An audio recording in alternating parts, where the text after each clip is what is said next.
Meet your new principal, America, Betsy DeVos, Donald's new Secretary of Education. She's now in charge of the nation's schools, or at least what's going to be left of them once she's finished taking them apart. Betsy's built her career on undermining public education, and wouldn't you know it, among the things she's likely to dismantle are some potentially life-saving protections for LGBT students. So who is Betsy DeVos? Well, she's a billionaire fundraiser for Republicans and a lobbyist for private schools. Back in 1997, she wrote, "My family is the single largest contributor of soft money to the National Republican Party. We are buying influence. We do expect something in return."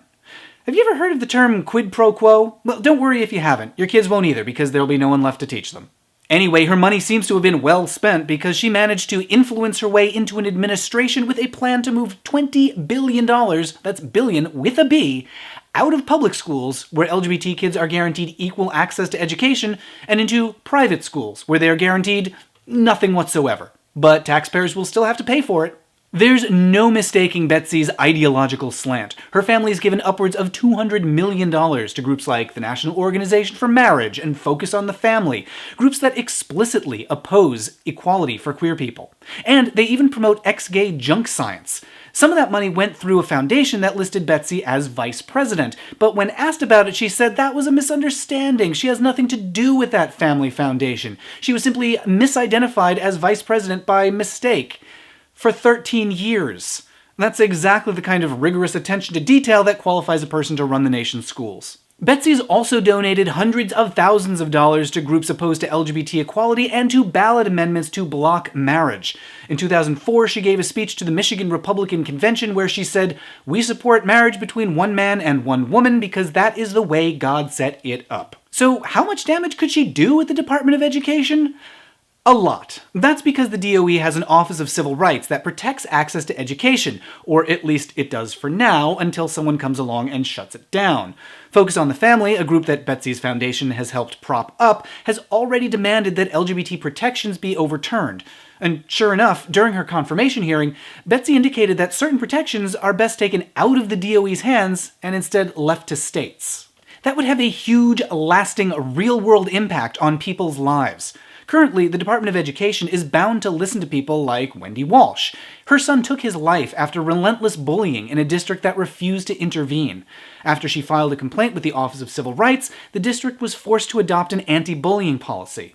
But if that office goes away, or is even just weakened under Betsy DeVos, victims could have no recourse if districts refuse to act. You'd have to just accept the bullying or move. During confirmation hearings, when asked if schools should have to comply with anti-bullying requirements, Betsy replied, "I would look forward to reviewing that provision."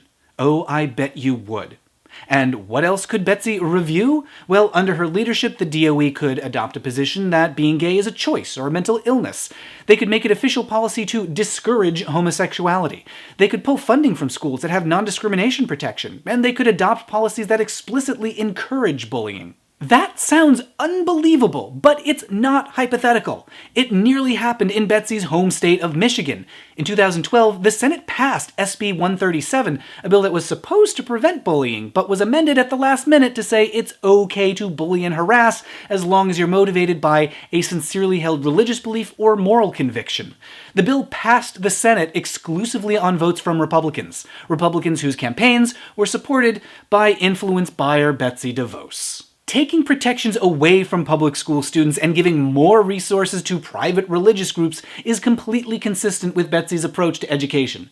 In 2001, she said, "There are not enough philanthropic dollars in America to fund what is currently the need in education. Our desire is to confront the culture in ways that will continue to advance God's kingdom." Remember, this is someone who said that excluding same-sex couples from marriage was the way God set it up, whose family foundation propped up groups pushing ex-gay garbage, who wouldn't commit to upholding anti-bullying regulations, and whose nomination was only approved after a tie-breaking vote by Mike Turn-Away-the-Gays Pence. I think it's a pretty safe bet that whatever she envisions for God's kingdom doesn't include a gay-straight alliance.